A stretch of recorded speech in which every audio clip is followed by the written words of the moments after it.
Pai, do Filho e do Espírito Santo. Amém. Louvado seja nosso Senhor Jesus Cristo, para sempre seja louvado.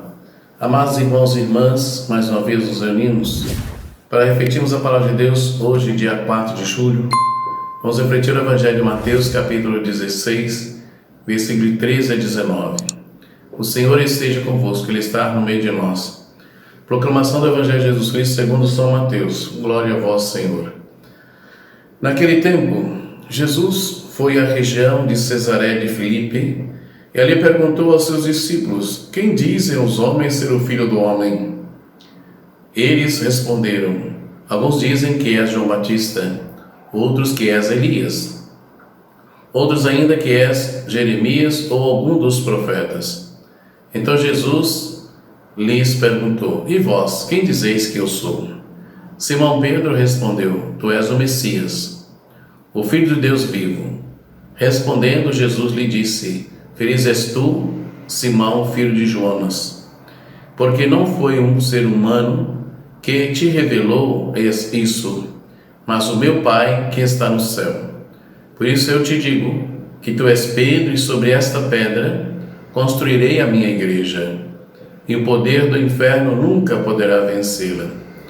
Eu te darei as chaves do reino dos céus.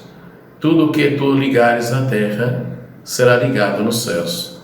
Tudo o que tu desligares na terra será desligado nos céus. Palavra da salvação. Glória a vós, Senhor. Amados irmãos e irmãs, hoje, primeiro domingo de julho,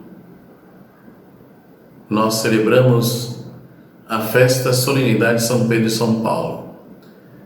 Nós somos convidados a rezar pelo Santo Padre o Papa, representante de Jesus aqui sobre nós.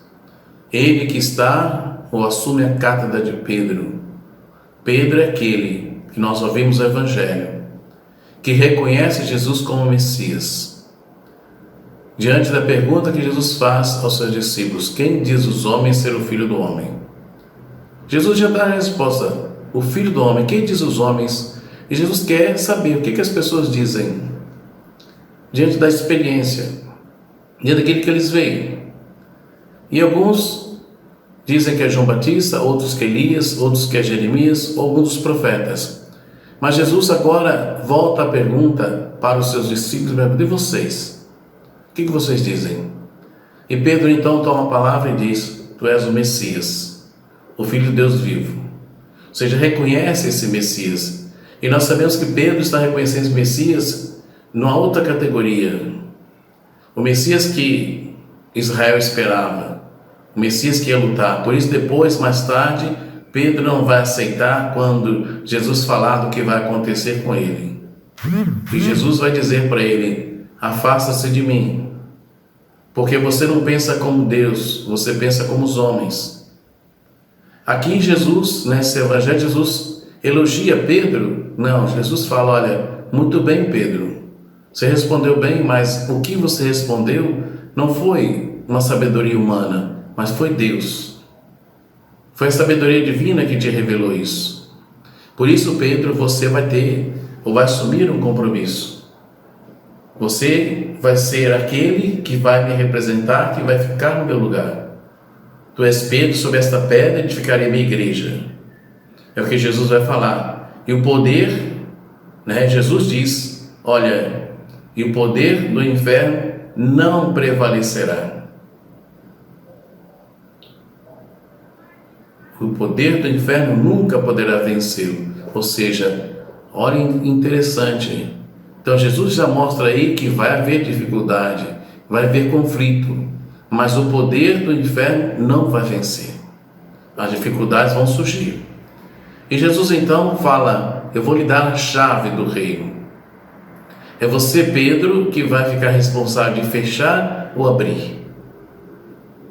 É você que tem essa responsabilidade de fechar ou abrir. É você que vai olhar para as pessoas, olhar para aqueles. Você vai ter o direito de ligar ou desligar a ligação do céu e a terra, ou desligar. Por isso, amados irmãos e irmãs, já no século IV, um documento chamado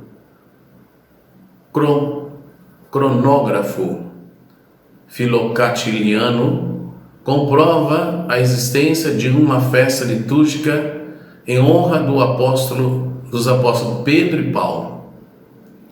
Juntos, o significado desta solenidade encontra-se em aprimorada síntese no seu prefácio próprio, ali no Missal Romano.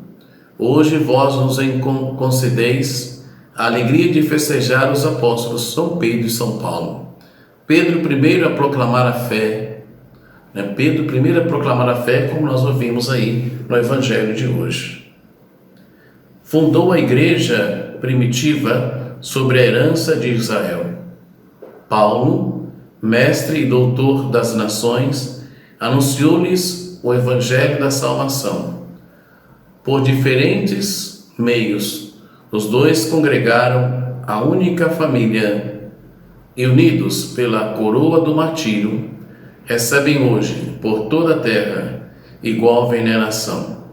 Sigamos os passos desses dois gigantes da fé cristã e peçamos a intercessão desses em favor da Igreja de Cristo e dos povos do mundo inteiro. Rezemos. Senhor Jesus, nós te louvamos e bendizemos por escolheres Pedro e Paulo como dedicado apóstolos da tua Igreja. Infunde, ó Cristo, em cada um de nós o mesmo zelo missionário que fez de Pedro e Paulo teus fiéis discípulos e modelos de autêntica vida cristã. Amém. Que o Senhor nos abençoe e nos guarde, em nome do Pai, do Filho e do Espírito Santo. Amém. Fique da paz do Senhor. Graças a Deus.